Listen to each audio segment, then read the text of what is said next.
A review of 51 longevity studies pinpoints which biomarkers shift most consistently under different interventions. This is Planetterrian Daily, episode 162. Researchers aggregated results from 51 published longevity trials to determine which molecular markers change most consistently across interventions. The analysis highlights markers tied to cellular senescence and mitochondrial function as among the more responsive. Variability remained high for several epigenetic clocks depending on the model system used. The work aims to guide future trial design by identifying signals that move together across species and interventions. Follow-up efforts will test these markers in coordinated human cohorts. A few episodes back, we examined cellular aging interventions. This review adds concrete detail on which markers hold up across trials. Now, shifting to a very different area of research. An upstream regulator that boosts two matrix proteins increased both healing speed and mechanical strength in injured rat tendons. The intervention altered collagen organization and cross-linking within the repair tissue. Treated tendons withstood greater loads before failure compared with controls. The work focuses on structural reinforcement rather than cell replacement. Further studies will test dosing schedules and delivery methods in larger animals. On a different note, imaging studies show lymphatic structures invading bone tissue under inflammatory or pathological conditions. Healthy bone and regenerating bone lack these vessels, suggesting a disease-specific trigger.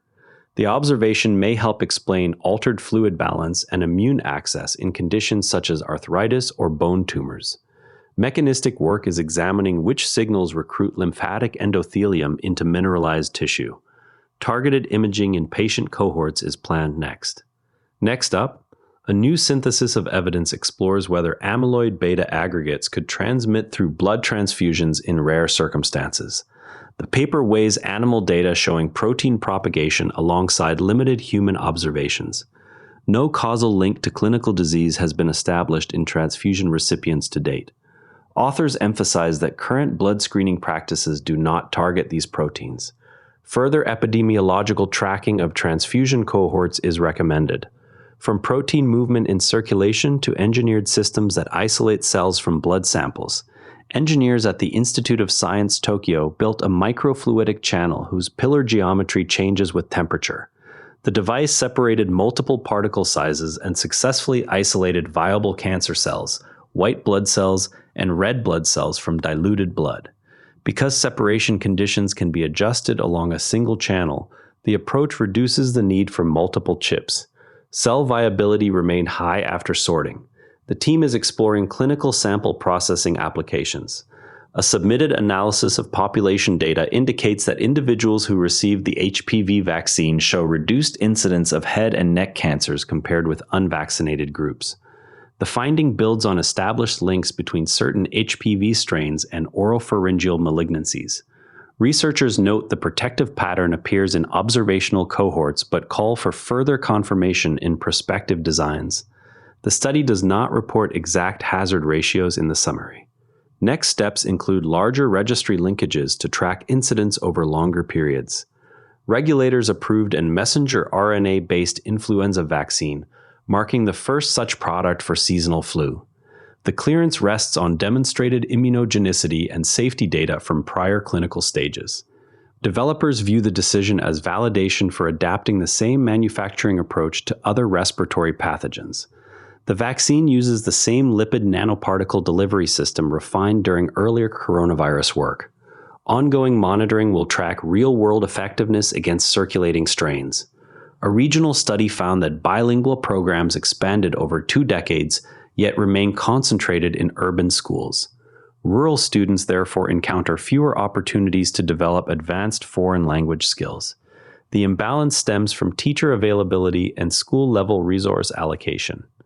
Authors document persistent gaps in enrollment and program quality between city and countryside settings. Policy adjustments targeting staffing and funding distribution are under discussion. Interviews with more than 300 hotel interns revealed that stigma attached to hospitality roles discourages many from pursuing long-term careers. Participants described low social status and limited advancement prospects as recurring concerns.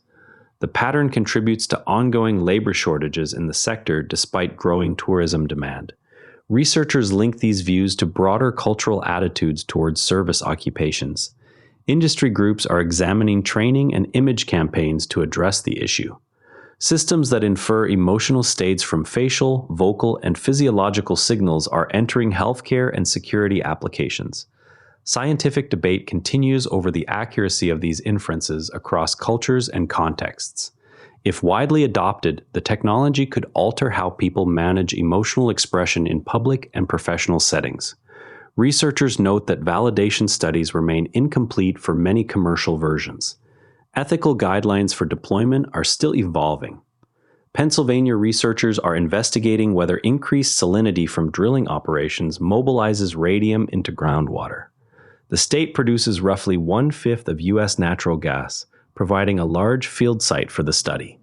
Early measurements focus on private wells near active pads. Elevated radium poses a long-term water quality concern because of its radioactivity. Expanded sampling across more counties is underway. Simultaneous occurrence of extreme ocean temperatures and low pH intensifies stress on marine organisms beyond either factor alone. Laboratory and field data indicate faster declines in calcification and metabolic performance under combined conditions. The interaction matters for coral reefs and shellfish populations already facing multiple pressures. Modeling efforts now incorporate joint probability of these events under future climate scenarios. Monitoring networks are adding paired sensors to capture co-occurrence frequency. Experimental data suggest women limit self-promotion in mixed gender groups partly to avoid negative reactions from other women. The pattern helps explain slower advancement into leadership roles even when qualifications are equivalent. Participants adjusted behavior based on anticipated social costs rather than internal preference alone. The findings come from controlled scenarios that varied audience composition. Interventions aimed at changing group norms are now being tested. Adding a specific organic molecule while melting certain glasses lowers processing temperature and prevents decomposition. The rearrangement allows precise tuning of magnetic and optical characteristics without altering bulk composition. Resulting materials show promise for gas storage, batteries, and optical devices. The method was validated across multiple glass families in the study. Scale-up trials are assessing industrial feasibility. The temperature-tunable system combines deterministic lateral displacement with responsive pillars to sort cells by size and surface properties. Researchers recovered viable cancer cells alongside white and red blood cells in a single pass. The approach avoids harsh buffers that can damage fragile cells. Throughput and purity metrics support potential diagnostic use.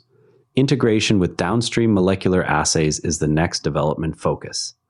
The rat tendon study shows that strengthening the extracellular matrix itself, rather than adding cells, measurably improves repair strength and load-bearing capacity. This structural approach could complement existing surgical and physical therapy options for tendon injuries common in athletes and older adults. Because the change acts upstream of collagen deposition, it may offer a new lever for chronic or recurrent cases. Watch for larger animal dosing data and delivery methods that preserve the matrix proteins without systemic effects. Now, here's something most people get wrong about the products they use every day. Most people assume the ingredient list on a lotion or shampoo tells them everything that touches their skin. In practice, many formulations contain additional compounds that never appear on the label.